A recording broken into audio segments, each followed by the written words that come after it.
বন্ধুরা, বাঘ হলো তাদের প্রজাতির সবচাইতে শক্তিশালী এবং আক্রমণাত্মক শিকারী পশু।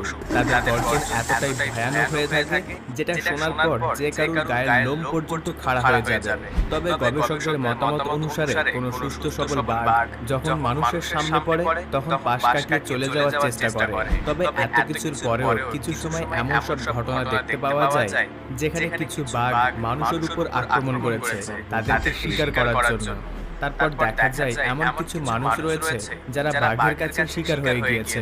আমাদের আজকের এপিসোডে একদম শেষে রয়েছে একটি বাঘ জলজন্তুতে মানুষকে শিকার করে কিভাবে ছিঁড়ে খায়। তাহলে চলুন আজকের এপিসোড শুরু করা যাক। আপনারা হয়তো এর আগেও শুনেছেন যে জিম করবেট ন্যাশনাল পার্কে প্রায় সময় বাঘের দেখা পাওয়া যায়, আর কিছু সময় এই সকল বাঘগুলি মানুষের উপর আক্রমণ করার জন্য এগিয়ে আসে। ভিডিওর শুরুতে দেখতে পাওয়া যায় একটি রয়্যাল বেঙ্গল টাইগার